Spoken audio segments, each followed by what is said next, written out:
Assalamualaikum warahmatullahi wabarakatuh. Saudara-saudara, pada malam hari ini saya akan menyampaikan sedikit mengenai keutamaan bulan Ramadan dan puasa Ramadan. Allah Subhanahu wa taala berfirman dalam surat Al-Baqarah ayat ke-182. 183.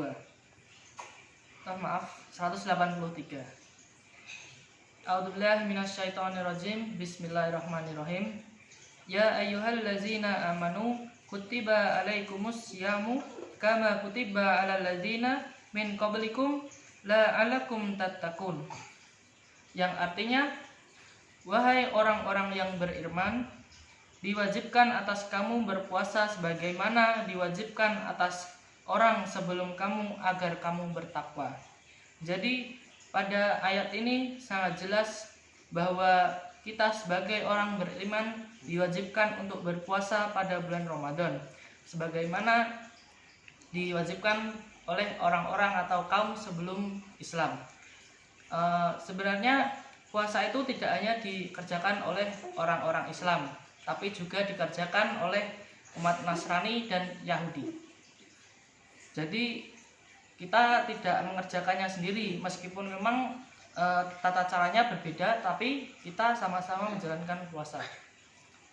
Untuk umat Nasrani sendiri dan Yahudi itu berpuasa mereka lebih susah daripada kita. Kita buat berpuasa cuma dari waktu sahur sebelum subuh hingga maghrib atau matahari terbenam. Sedangkan mereka puasa 1 hari penuh 24 jam. Jadi kita patut bersyukur kita masih diberikan keringanan oleh Allah Subhanahu wa taala.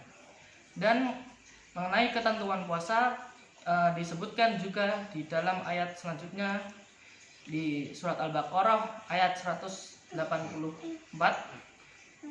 Allah Subhanahu wa taala berfirman yang artinya, yaitu beberapa hari tertentu, maka barang siapa di antara kamu sakit atau dalam perjalanan lalu tidak berpuasa, maka wajib mengganti sebanyak hari yang dia tidak berpuasa itu pada hari yang lain. Dan bagi orang yang berat menjalankannya, wajib membayar fidyah, yaitu memberi makan seorang miskin. Tetapi barang siapa dengan kerelaan hati mengerjakan kebajikan, maka itu lebih baik baginya, dan puasamu itu lebih baik bagimu jika kamu mengetahui. Maksud dari ayat ini adalah yaitu beberapa hari tertentu, maksudnya ketentuan puasa yang diwajibkan pada umat muslim ini adalah pada bulan Ramadan, yaitu pada hari-hari tertentu atau pada bulan tertentu di bulan Ramadan. Dan barang siapa tahu sakit dalam perjalanan, mereka tidak diwajibkan berpuasa. Mereka jika memang berat boleh berpuasa. Tapi untuk di zaman sekarang ini, sekiranya jika kita dalam perjalanan itu kita masih sanggup berpuasa, karena perjalanan kita dengan perjalanan orang-orang pada zaman dulu itu berbeda. Pada orang zaman dahulu, mereka melakukan perjalanan di gurun pasir atau melakukan perjalanan dengan sangat jarak tempuh yang jauh dengan kendaraan yang berbeda, yang jelas lebih sulit bagi mereka untuk menjalankan puasa dibandingkan kita. Jadi sekiranya mungkin bagi kita ini tidak ada keberatan atau kesusahan bagi kita untuk menjalankan puasa saat dalam perjalanan. Tapi meskipun begitu, karena Allah telah memberikan keringanan pada kita, kita diperbolehkan untuk tidak berpuasa saat dalam perjalanan. Dan jika kita tidak puasa, kita wajib mengganti pada hari yang lain. Dan juga bagi orang yang berat menjalankannya, yaitu seperti orang-orang yang tua, orang-orang yang sakit, dan mereka perlu membayar fidyah, yaitu memberi makan seorang miskin. Dan lagi ada suatu hadis yang bunyinya seperti dari hadis Bukhari. Dan apabila telah masuk bulan Ramadan, setan-setan dibelenggu, pintu-pintu surga dibuka dan pintu-pintu neraka ditutup. Tapi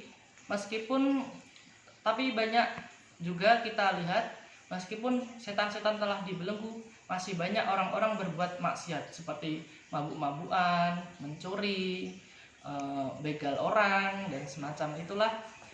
Lalu bagaimana ini bisa terjadi meskipun setan telah dibelenggu, kenapa manusia masih melakukan kemaksiatan pada Allah Subhanahu wa taala? Saya mungkin akan menjawab ini dengan sebuah analogi. Diibaratkan kalau setan itu adalah singa yang buas, dan singa yang buas itu dibelenggu, dikasih rantai, dikurung di dalam sebuah kurungan, dan yang pasti singa itu tidak akan lepas dari rantainya, dan dia tidak mungkin menyerang kita kecuali jika kita mendekati singa itu. Meskipun dirantai, kalau kita mendekati singa itu, maka jelas-jelas kita akan diterkam olehnya.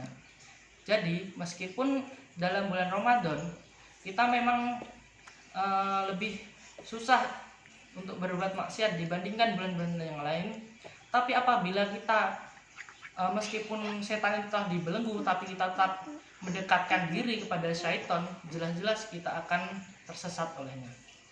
Saya rasa cukup itu saja yang bisa saya sampaikan. Kurang lebihnya saya mohon maaf. Akhirul salam. Wassalamualaikum warahmatullahi wabarakatuh.